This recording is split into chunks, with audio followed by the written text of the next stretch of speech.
is an immediate reflex in many people's minds now to shut down as soon as one mentions religion. And in this country, which is a godless country compared with America and no doubt Canada, if you ask people, do they belong to a religion, about 13% of them say that they do. So 87% are not. But if you ask people, do you think there's more to this life and to this world than is accounted for in the reductionist materialist picture, 95% of them say yes. So people are missing something extremely powerful. And what is wonderful in what you said, and I completely endorse and have written about in a number of places, is this idea of being attracted forwards to something that we wish to imitate. And it's in complete contrast to the mechanistic universe in which we are the playthings of causality.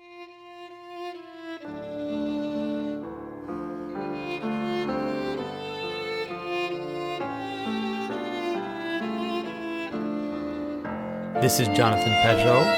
Welcome to the Symbolic World.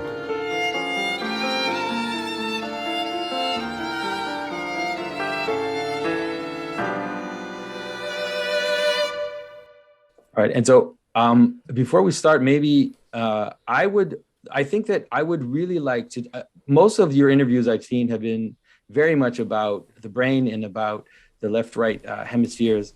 But when I haven't read your recent book. I read the Master and His Emissary. You can be forgiven for not reading the latest one. It's rather long, but so a large part of the book does discuss art and art history and culture, and I think, of course, that's the aspect of your work that interests me the most. And so, if you're okay, yes, I think we will talk about. I mean, obviously, we will touch on the brain difference, but I will focus mostly on the question of culture and the problem of something like the problem of alienation of the modern experience, yes, and how you try to trace that through history and everything. And you'll see we probably have some similarities and differences in the way we we see it. And so hopefully it'll be an interesting discussion. No, that's fine. I should just mention that the new book doesn't have much in the way of cultural history in it, because I felt I'd done that one. Instead, what it is an unpacking of the philosophical consequences of two bits of our brain, as it were, giving us a different phenomenological world to live in.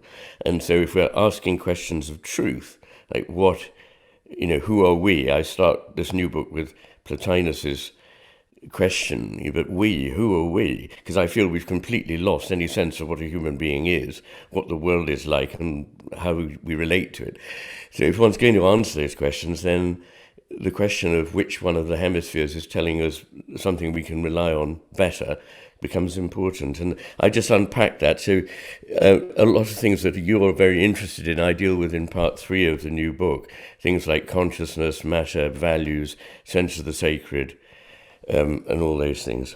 Well, maybe we can actually start there then, because I think one of the biggest effects that your book has had and your influence has been to reverse the hierarchy of what is primordial in terms of what it is to be human and what it is to have a human experience. In some ways, it kind of overturns the reductive scientific vision that we've lived with on and off, I guess, since the Enlightenment. There's a competition, it seems, between different visions, but definitely that's the one that seems to have pervaded popular culture.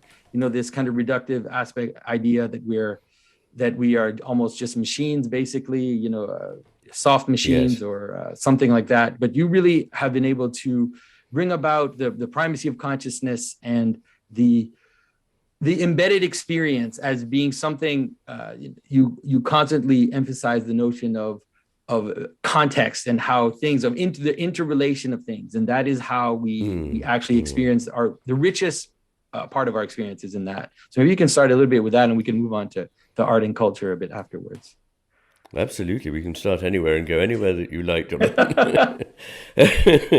I mean, of course, it's very nice of you to say that I've effected some sort of a shift, but of course I'm just part of a lot of people who've got rather tired of being served up this incredibly simple-minded idea, the reductionist materialist position. And And so I'm very glad to be part of a movement for something a bit more sophisticated and more likely to be true. But you touched there on a very important point of context, because it seems to me that context is everything. It completely changes the meaning of what one's dealing with.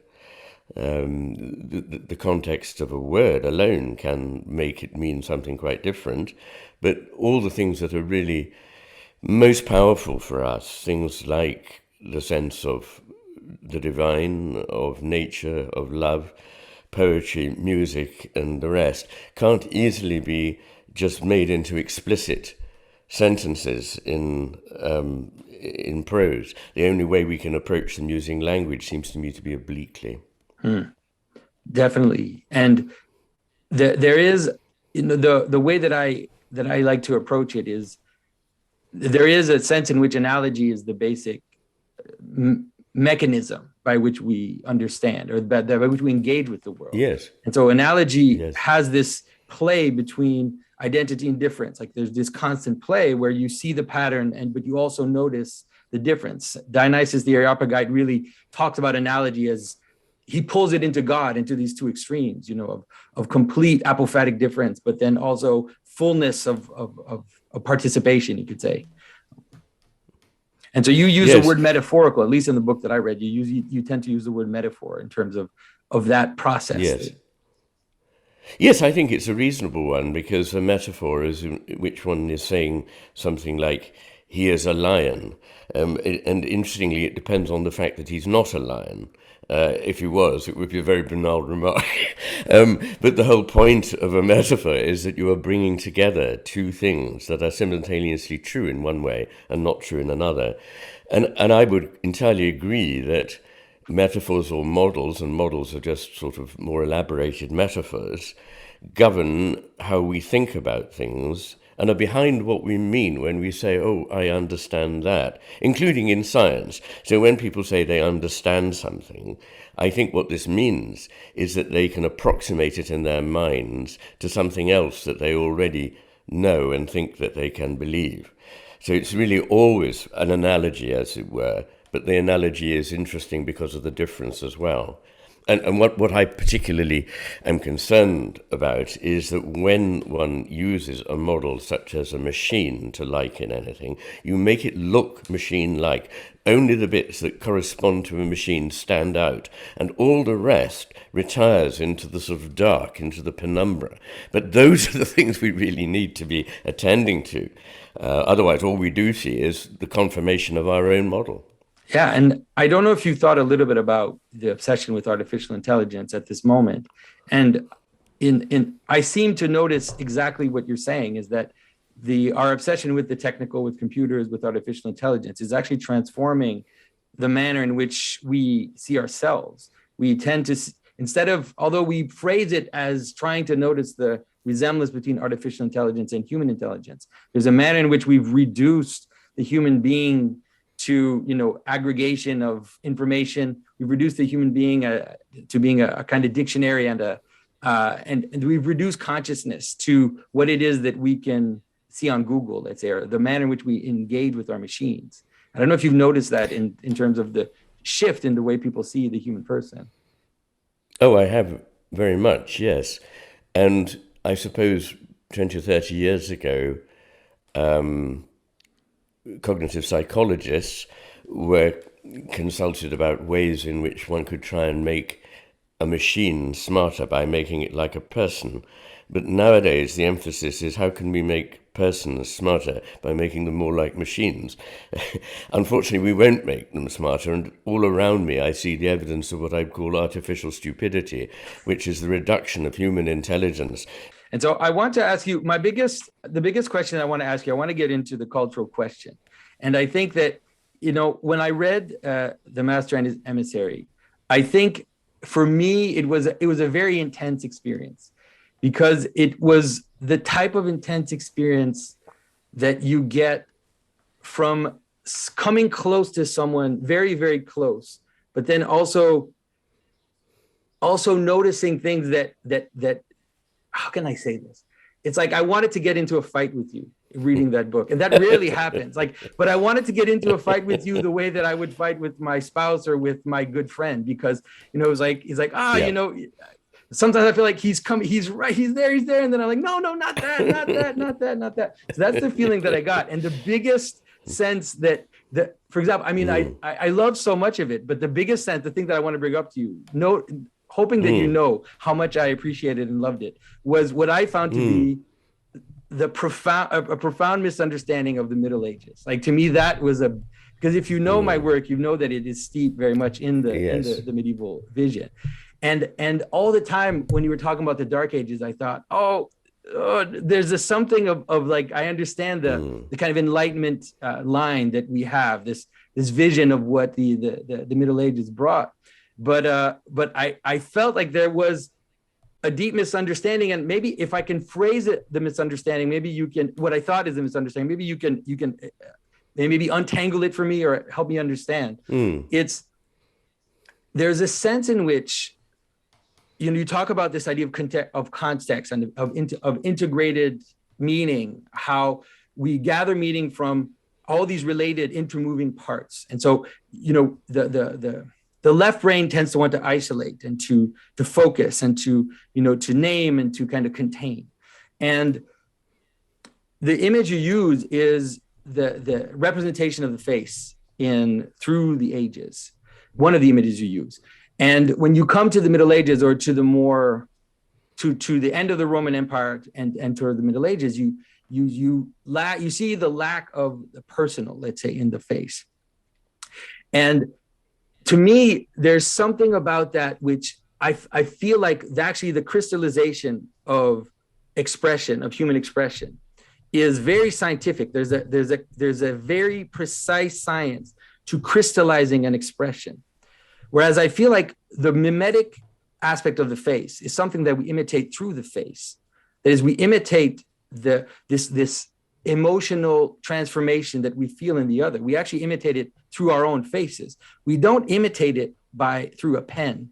We imitate it this way. And so, but when we come to imitate nature with a pen, we have to imitate nature within the space that we're imitating. And so the mimetic aspect of medieval art is, a good example would be a medieval manuscript, where you have in the center of the image something highly focused and highly orthodox. So you have an image of the Annunciation, for example.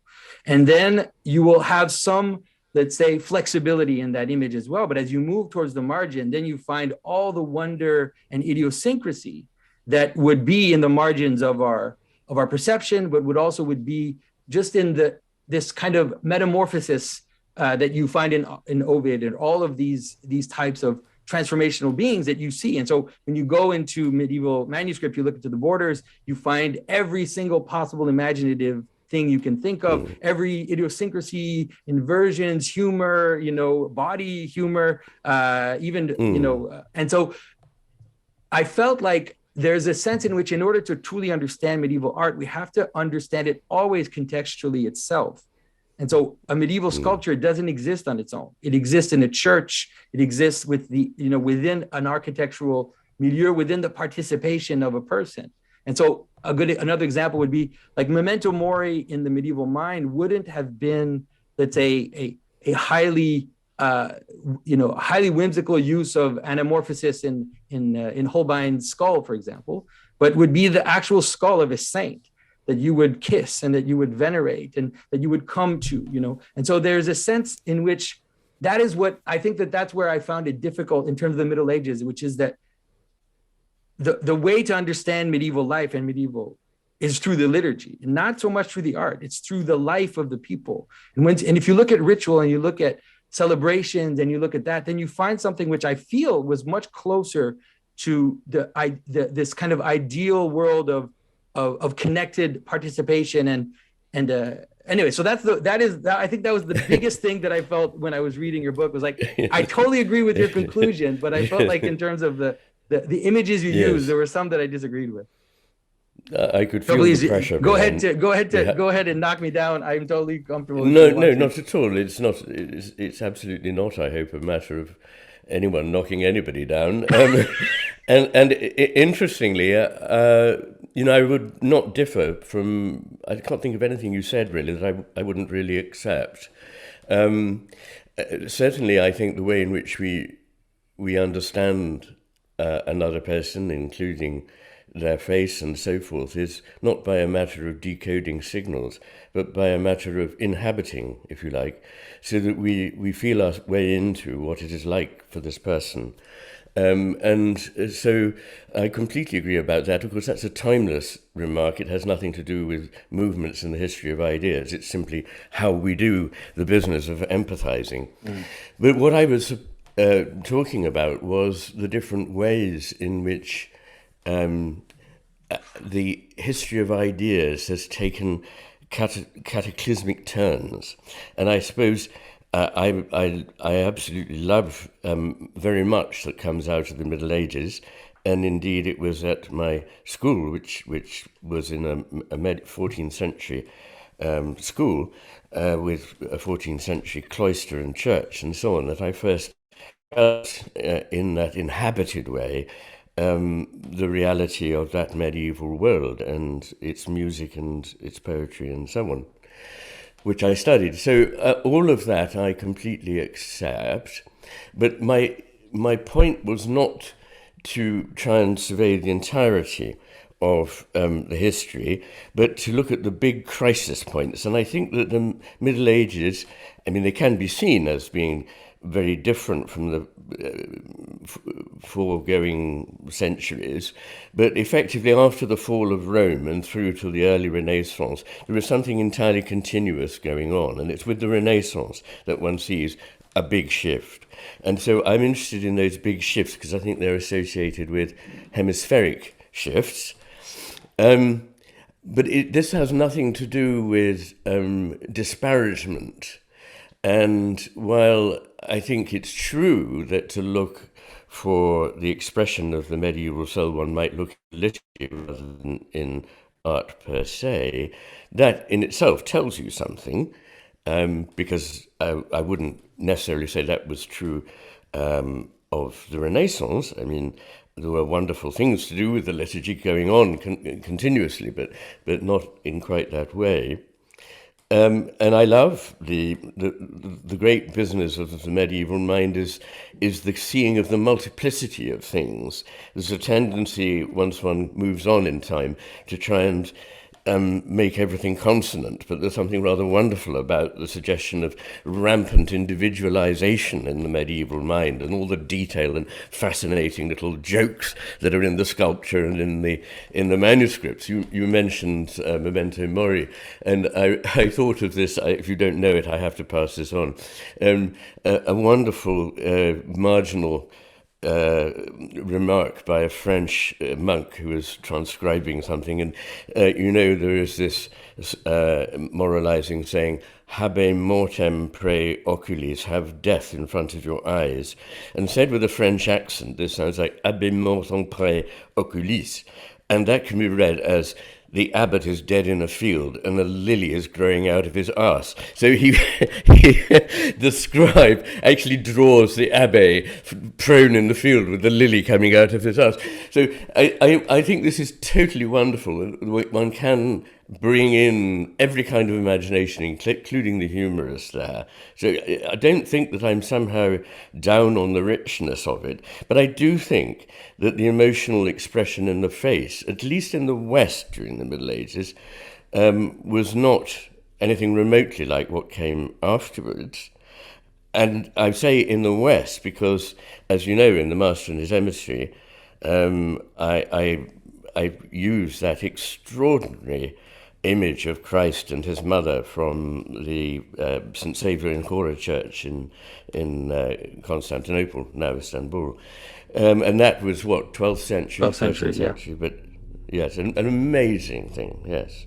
Yeah, there was in the Byzantine world, but there was also, the thing about the Western medieval spirit is that it's so difficult to contain, because what was happening in Spain, what was happening in northern France was actually quite different. We tend to homogenize it, but there's actually quite a lot of variability. But it's true that there was a moment in the Byzantine towards the end of the Byzantine Empire, where there was this high emotionalism, which kind of was brought into the church, and the high expressive use, almost caricatural,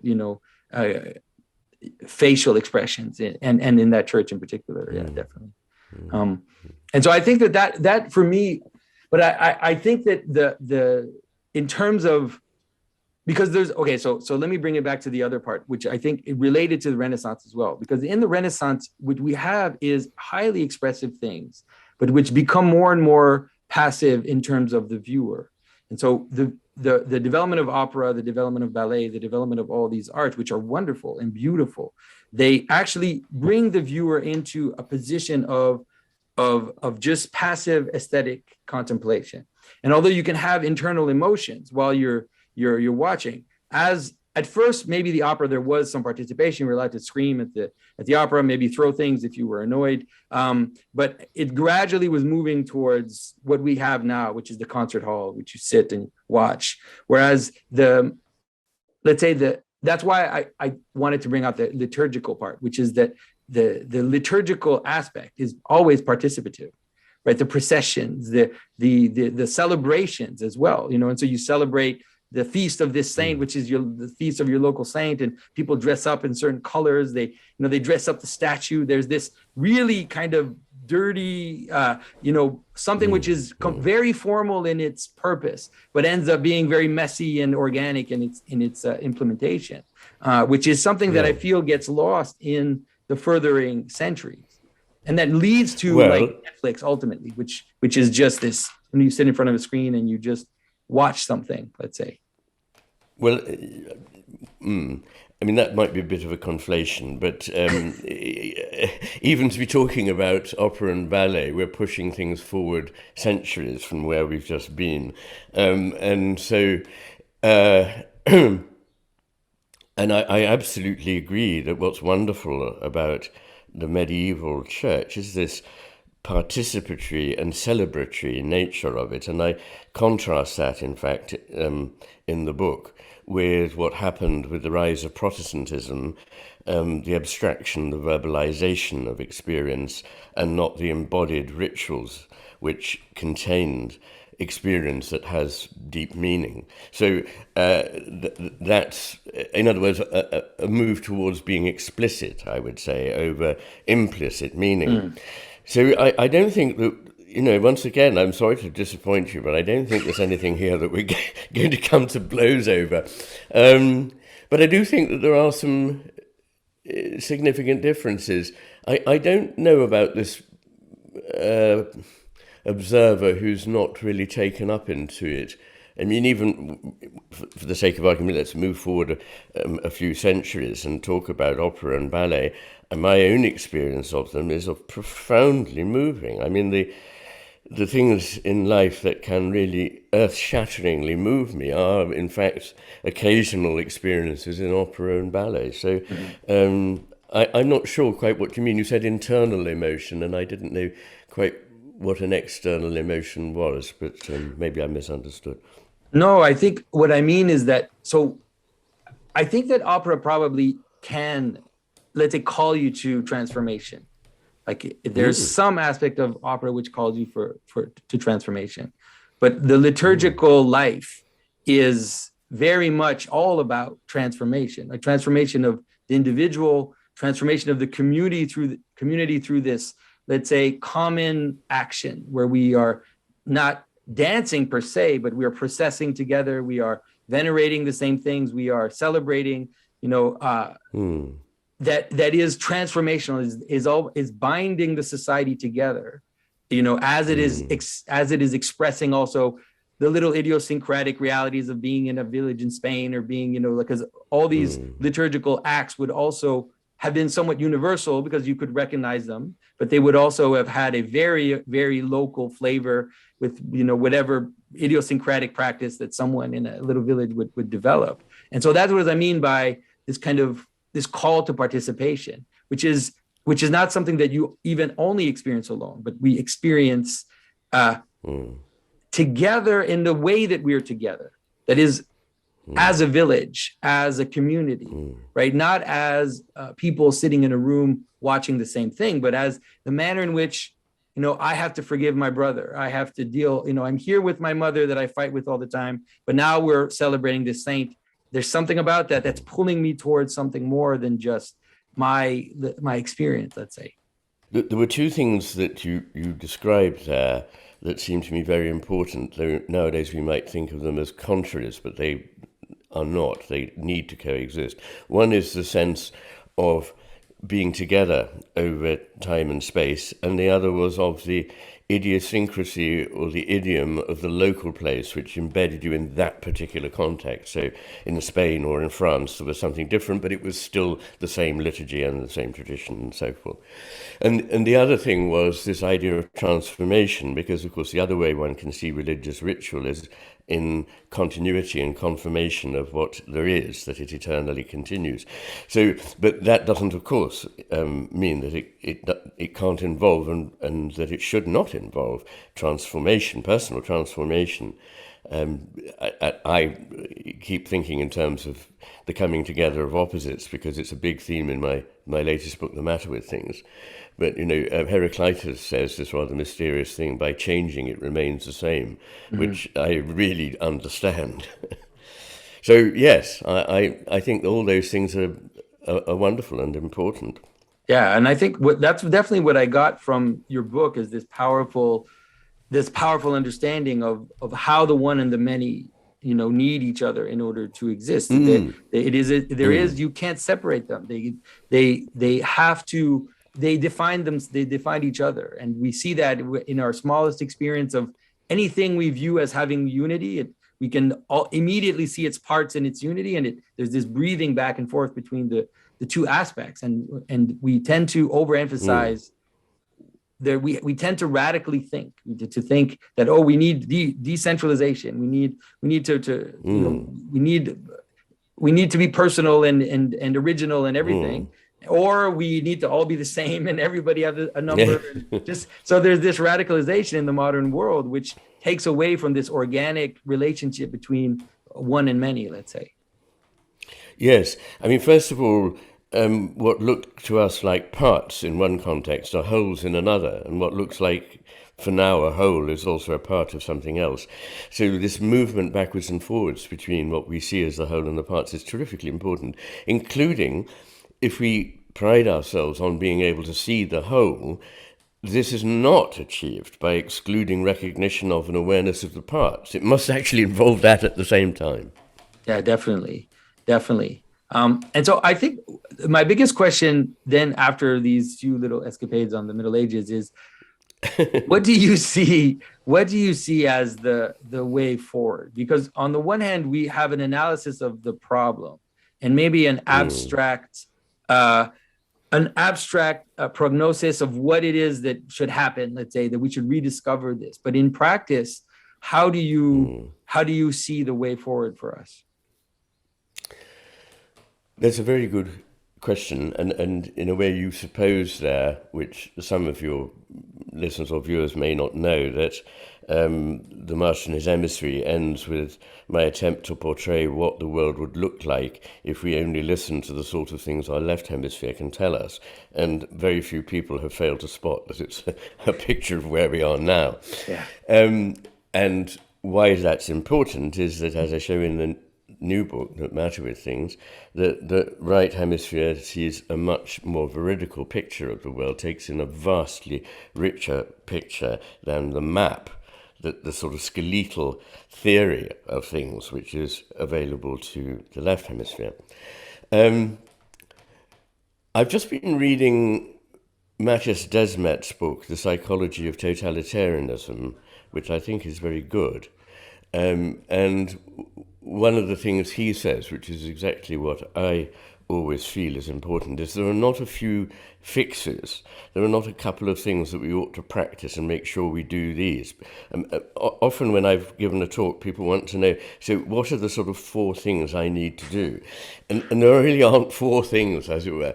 we need a complete shift in consciousness. That is the point.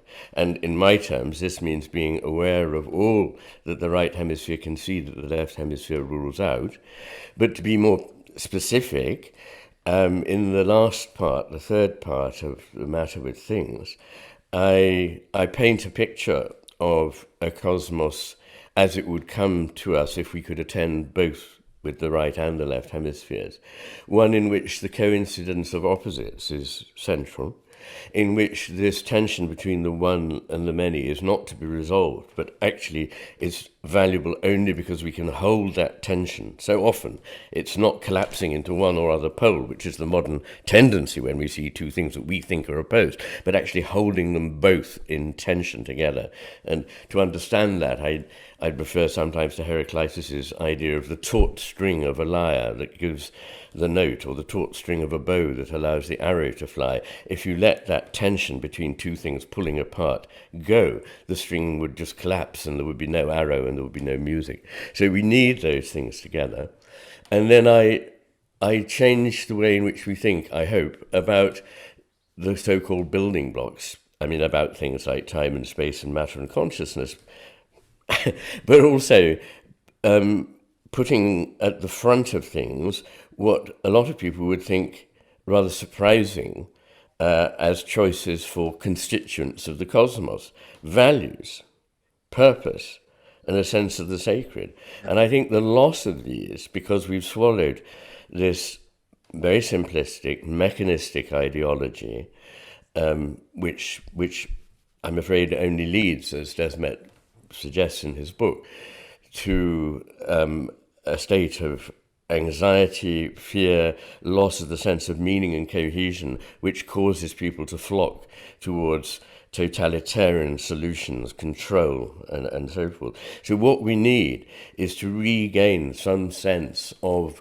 the values that I believe are there in the cosmos, the sense of it having a drive, which I think undeniably it does, unless you're brainwashed into believing you can't see such a thing, and this all-important sense of the sacred. So if you wanted a single phrase, it would be to re-sacralize our values, to certainly think of our values as core parts of any reality that we have, and examine what it is we're valuing. And I draw here, as I do in The Master and His Emissary, on an image which I find particularly helpful, which is the pyramid of values suggested, the hierarchy of values suggested by the German phenomenological philosopher Max Scheler, who I think is very profound. And he describes these different tiers of value with, at the very bottom, those of utility and pleasure, and at the top, the sense of the sacred. And it seems to me that we live in a world in which we've totally inverted these things, and all that matters is utility and pleasure, and that all these other things, which don't just include the sense of the sacred, but just under the sense of sacred is the idea of beauty, truth, and goodness. My goodness, I'm going to say, what has happened to truth in these times? What has happened to goodness? What has happened to beauty? And below that, but still above utility and pleasure, values such as courage, magnanimity, generosity, fidelity. These things, it seems to me, are also part of the bonfire of things that we think we can do without, but actually are part of why life is worth living at all. Yeah.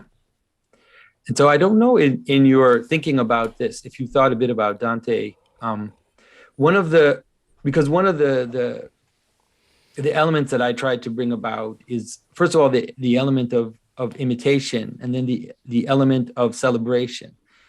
And so one of the things about humans is that we don't celebrate values. We celebrate people. We celebrate places. We celebrate events. We celebrate memories. We celebrate things that participate in our life. And so the reason why I bring up Dante is that what Dante seems to do is that he seems to join this hierarchy of virtues with a ontological hierarchy of saints and angels. And so it's not just about celebrating the virtue, but it is about finding imitation, and so being pulled up by Beatrice, being pulled up by Bernard of Clairvaux, and it's through these celebratory imitations that we actually are pulled into participation. And there's something about the Platonic way of formulating it, which I think it makes it difficult for humans to do that, and that's why. I mean, I guess that's as you know, I'm very much a Christian, and I think that in the Christian participation, they were able to take what was best of the Platonic good and this hierarchy of virtues, but then join them to actual imitation and celebration and participation. And so so that I guess my big question is: do you think that the way back to this is religious, or do you propose rather a irreligious or a religious way for us to re-embrace these ways of being? Well, I think that fundamentally we do need a religious cast of mind. I have to be a bit careful because, which is why I wrote a very long book showing people what I'm not saying, because there is an immediate reflex in many people's minds now to shut down as soon as one mentions religion. And in this country, which is a godless country compared with America and no doubt Canada, if you ask people, do they belong to a religion, about 13% of them say that they do. So 87% are not. But if you ask people, do you think there's more to this life and to this world than is accounted for in the reductionist materialist picture, 95% of them say yes. So people are missing something extremely powerful. And what is wonderful in what you said, and I completely endorse and have written about in a number of places, is this idea of being attracted forwards to something that we wish to imitate. And it's in complete contrast to the mechanistic universe in which we are the playthings of causality, in which things from behind, as it were, push us forward. And I contrast this with the idea of an ideal of something that appeals to us, that draws us forwards. We may feel a huge gap between us and whatever that ideal might be. I mean, in the Middle Ages, the Imitatio Christi, the imitation of Christ, the sense of an ideal. Of course, one's not asked to be those ideals because that's not possible, but to feel the pull and never to disparage that pull and to live in the full meaning of that gravitational force on one's life. So I think that's a brilliant idea. And just to finish, because you mentioned so many things, Plato, I mean, in one sense, of course, what is common there between that picture and the one of medieval Christianity with Dante and Plato would be the idea of these attractive ideals, because I think Plato thought that we were called forwards to these things. We sensed them and we wanted to be with them and like them. But the bit that is not is the disparagement of all that is material, of the whole business of the incarnate world. And my God, the whole point of Christianity is that God became incarnate. I mean, it's absolutely the central part of that religion. And along with it, the much misunderstood idea of redeeming carnality, taking it back into heaven in the idea of resurrection. Yeah. No, definitely. I think that's something when people point to the Platonic vision of Christianity, which we have to be honest, does poke its head up once in a while, where we do have a disparaging of the body, and we do have a disparaging of this incarnate principle. But I think that once in a while, no, it's a central part of Christianity to our consternation. But there we are, yeah. But I think that there's also a difference between, let's say, a tendency towards asceticism, which we definitely do see in Christianity, but then that, let's say, the bodily celebration will happen will happen in the forms, like it'll happen in the colorful processions, in the, if you think about we often have a very strange image of what the Middle Ages were like. In the Middle Ages, everybody belonged to all these associations and groups, and they all had all these very strange practices, and there was something about holding the relic of a dead person, having this direct connection to embodiment and mortality, which was the whole idea of the miracle at the cathedral, the miracle of why is it that I forget the name of the name? I'm sorry, I forget the name of the saint that was killed in the cathedral by the king.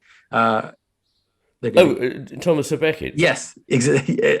So yes. The miracle, right? It was his body that was plunged into a tub, and they had killed him, and then they would leak the water out of that tub, and people would drink it to their. And it's like that is not the incarnation. That is actually quite scandalous, almost tantric, vision of the body and our participation in it. So I think that it's true. I do see that there has been a tendency towards a kind of dualism in the Christian tradition, but there is also a lot of space to bring out the incarnational aspect, and more so, I think, also in the Eastern tradition, there really is this celebration of the transfiguration and the resurrection, very much so. Exactly. I was just going to say all this is much more present, at least now, in the Eastern tradition of the Greek and the Orthodox, Russian and Romanian Orthodox churches.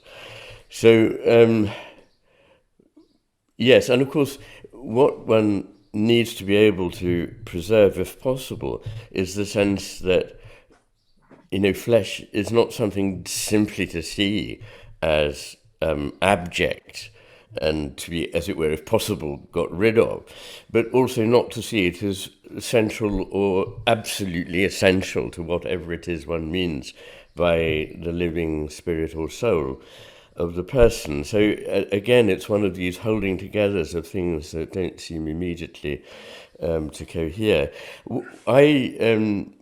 I don't know whether I can call myself a Christian or not. I'm rather loath to make such a grand claim.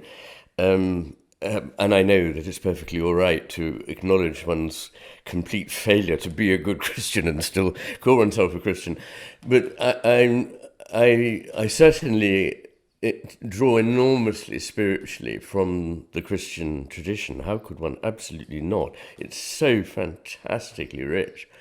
And it was that really that drew me to it in my teens, having been brought up in a family where religion played no part at all. So much so that by the end of my teens, I planned to become a monk. Which was really, I didn't know that. No. My idea was to go to Oxford, study philosophy and theology, and then probably go into a monastic order.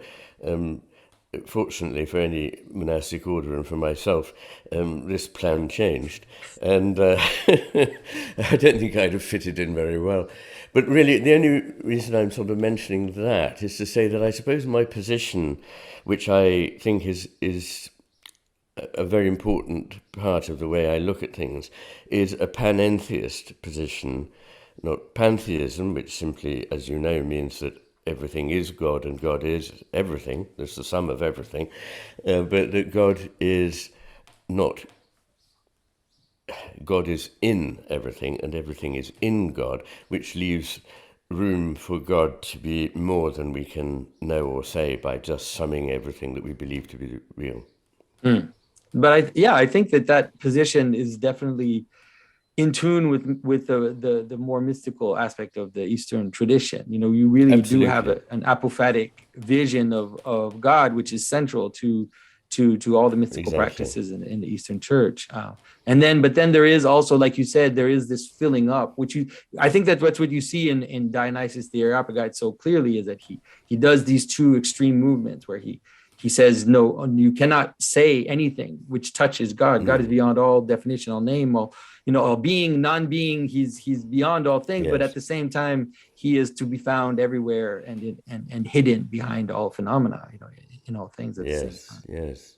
Yeah. Yes. I must say I'm probably more than you adherent to the idea of apophasis, of the apophatic tradition, which presented me with a problem because at the end of the recent book, which occupied me over the last decade or so, The Matter with Things, at the end I have this chapter on the sense of the sacred, which is, I think, over 100 pages long, so it's really a short book. And I started it knowing that anything that one says about God is going to be wrong, and that therefore whatever I said was going to be in some ways either an idol that got between one and God, or at least a distraction and a falsehood. But the alternative was to say nothing at all about it. And that seemed to me actually a greater betrayal of it, because it's better to, as it were, fail the best you can and acknowledge the extent of your failure than to say nothing. Although I was advised by very kind friends and colleagues, don't include this chapter. The book contains a lot of interesting philosophy, but people will stop taking you seriously if you write a chapter on the sacred. But anyway, at the end of the day, I did. So there we are. Yeah, but I think we're in an interesting position right now in terms of the current, let's say, intellectual space, where the notion of apophaticism, when you look at the developments in cognitive science and the way in which people are seeing the limits of definitions and are talking about complexity and emergence, the notion of apophatic thinking is just, it has to rush back in, because we realize that there's almost like a fractal apophaticism, where although we tend to talk about apophaticism in terms of God, there's also a phenomenological apophaticism, which is that all things present themselves as always more than what they are. And so they all call you. There's this calling behind all phenomena, which I think Heidegger was wanting us to get a sense of with his idea of Dasein. And so it seems like it's a good time to talk about that. No, I agree completely. And of course, interestingly, the apophatic path is the path that is taken by science itself.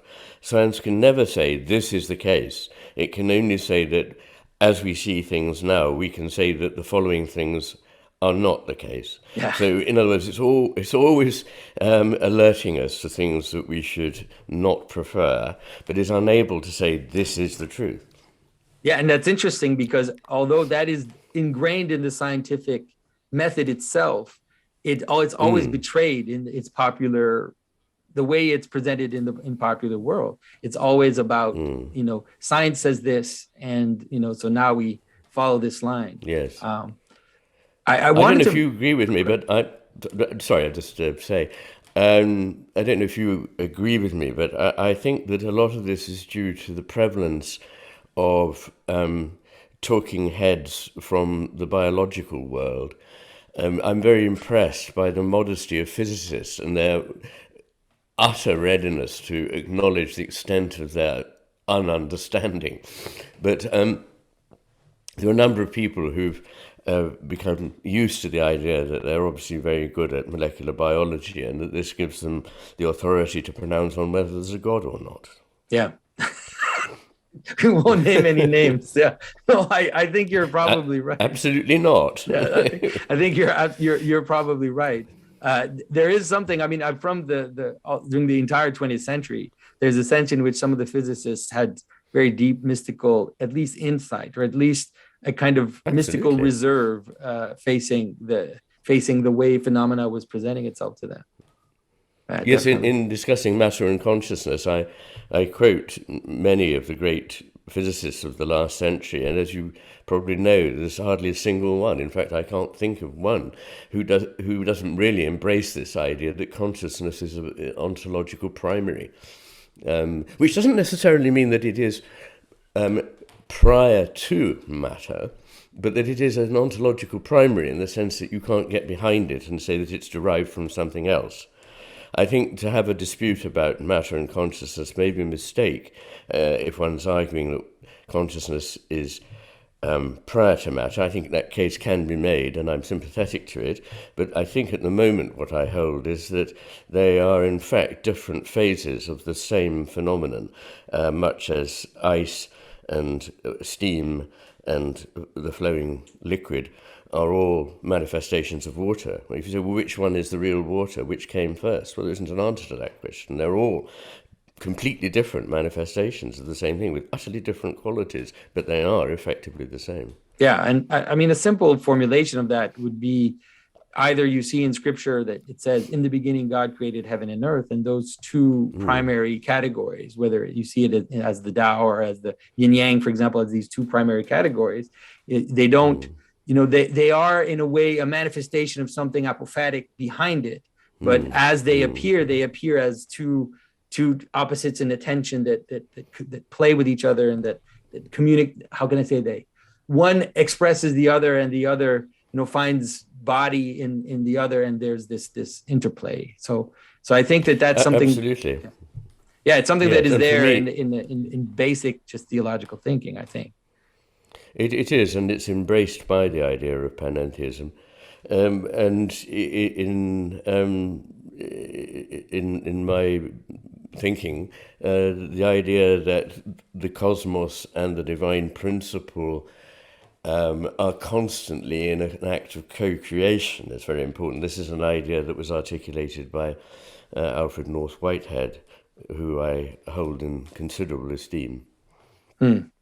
Yeah, I probably struggle a little more with Whitehead in the sense that I think that there's a manner in which, let's say, the revelation of the divine principle, for at least for a Christian, from a Christian perspective, the revelation of the divine principle will happen in this almost like intercourse, right? You have this almost sexual imagery in scripture between the bride and the bridegroom, between the two aspects. But that there is, let's say, the infinite is behind that, or there is an apophatic emptiness or source out of which this play kind of comes into being, which at least in scripture is represented as the let's say the first moment of creation. And so you have heaven and earth, but you have something which is behind, that is the source of both of that opposite, just so we don't fall into a kind of dualism. No, well, I think not to exactly. I suppose my belief about the divine are processual. So I believe that the divine creation is a process. In fact, I believe that all things are processes. What we call things are, in fact, ways of nominalizing processes and making us think that they're somehow distinct and separate from other things, other processes. But I think what you're possibly trying to do, which I would sympathize with, is maintain the possibility, because after all, we agree that ordinary language won't encompass the divine, that we can have an idea of God as eternal and as something that is constantly coming into being. Mm-hmm. Well, I think so. Well, at least that's the way that I would see it. And I would see, let's say, the divine story, or a good image that you see in scripture. You have this grand story, right, where you have this movement from the garden to the city, and this filling up of the world with presence. And so it starts with the seed, with a tree in the natural world, and it ends with this glorious, shining, filling up of even human activity with the divine presence, you could say. But it is like an idealized vision of this process of filling up of the world with the divine principle. Yeah. Well, I don't know about, perhaps I question, but I don't want to get into legalistic manner of procedure, but I don't know about filling up, suggesting that at some point it wasn't filled.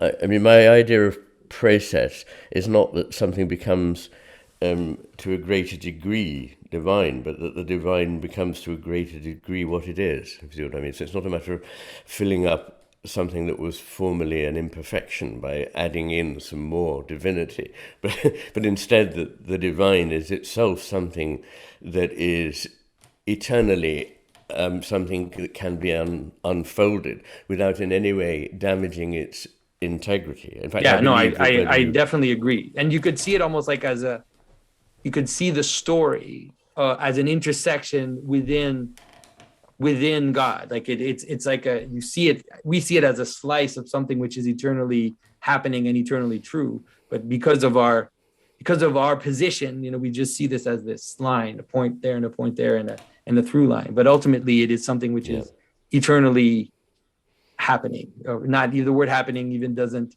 account for what it is we're trying to talk about. And so I guess let's say, if you had advice to give to the people that are listening in terms of what you feel that they should be attending to or doing, or because it's the project of having a radical change of consciousness is a pretty big project. And I think that it can seem so big that for people reading or for people listening, they'll feel like, well, what am I gonna do then? Because the world, it seems like, especially in the last few years, things have gotten much worse with COVID and the reaction to COVID, and there's the totalitarian spirit has felt itself very, let's say, pressing down into us, and also we've also felt a willingness to embrace it out of a fear of anxiety of danger and anxiety of uncertainty. And so, what do you suggest for people that they could do in their lives? Yes, well, what I'm going to say is probably not terribly satisfactory, but I do rather hold with Desmet that, I mean, I'm very glad to hear him say specifically what I also believe, that it's no good thinking of one or two things we can do. We need to move to a different vision of who we are and what the cosmos is, which will enable us to rediscover the integrity of experience, to rediscover the sense of value, purpose, direction, which is not something I believe that we paint on to the universe, something inside our head, where we wallpaper it in a pleasant way in order to make ourselves feel better about being in this terrific prison of the skull. I don't believe that at all. I believe that we are, in fact, when we're experiencing, we are in touch with something that is entirely real. We only see part of it, of course, a very small part, but the part that we do see is nonetheless real, even if it's not the all, and that these things can be rediscovered, but not piecemeal. I mean, the nearest I can get piecemeal is we'll try mindfulness meditation for half an hour every day, but that's not a very satisfactory answer either. So I'm going to give them the most unsatisfactory answer, but quite honestly, the best answer.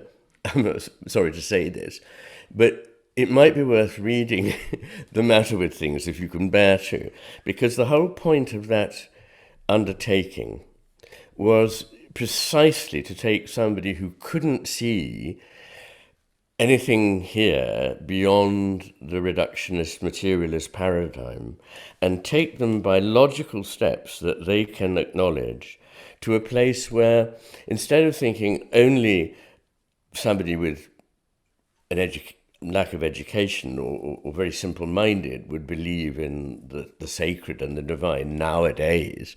I want them to arrive there and think that only somebody who's rather simple-minded or not very well educated would jump to the conclusion that there's nothing in this sacred, that one really needs to try and approach it. And of course one will never know it unless one puts oneself in the way of doing so, which means opening oneself to it. So it's no good waiting for it to come and knock on your door. You have to not sort of, you have to do what I call active receptivity. So you have to attend in a manner that will allow something to come into being in the space that you have opened by your receptive attention. I believe this is how artists are able to conceive their works of art, and I believe it's how we get to understand the existence of the sacred. I think it's what is meant by prayer, probably, this attention, this open attention in which one's not talking to or about God, but actually listening. I think this is a very important thing. Attention is at the core of it, and I know you yourself think attention is very important. I call attention a moral act because the kind of attention we pay changes the world. It changes what is there to find, and it also changes us in the process of attending. And I think here of two French philosophers of the last century, one very well known, Simone Weil, who said that attention is, to pay attention is the greatest act of generosity, and that it mediates our ability to understand what comes to us through prayer. And Louis Lavelle saying that love is a pure attention to the existence of the other. I think this is brilliant and important, and so paying that attention is necessary. How to do that? What I'm hoping is that after reading what I have to say, people will feel that experience, and I'm emboldened to say this by the fact simply that people keep writing to me and saying, since reading your work, I can't not see the world in a certain way. It's changed my sense of my life, it's changed my relationships, it's changed my work, and now I see everything through this different lens. So if somebody says, well, can you hand me the lens? I say, yes, it's out there. Yeah, and I think that what you're saying is the idea of attention is a very simple and perfect way to help people understand, because like you said, you can explain it for a certain amount of time, but then everybody knows what it means to pay attention, to at least a certain extent. But if you start to practice it, and you can see the difference, especially if you have a family, if you have kids, you pay attention to your kids, like real attention. Yes, that it's transformational. And then they don't, people say you need to spend time with the kids. Like, no, you can pay attention to your child for 15 minutes and they will go on their way and play alone. They'll be happy because they will have gotten that connection that they're looking for. It's a kind of magic. It bestows something on whatever one is attending to. It brings it to life. And the trouble is that one's attention is valuable to capitalism. Everybody wants a grab of your attention to buy their thing. But this is to reduce one of the greatest things that exists to desecrate it, to trail it through the mud and say, no, it's just about listening to what I've got to say, what you've got to say, this jingle, this message from your machine. The way to achieve it is to switch all that off and empty your life out. I'm not saying certainly that I've got anything, to model. I'm not very good at any of this, but I do actually live in a place where I can't get a mobile signal at all. You can't get a television signal, or you could, I suppose, with a satellite, but I don't. And so I have an enormous amount of peace. Outside, there is a very beautiful world in which things are speaking to me, if I allow them to speak and don't over explain or talk to them, but just open to their being. So there is some kind of commerce that is vivifying, that comes about through one's attention to the world. And as you say, it is a generative act.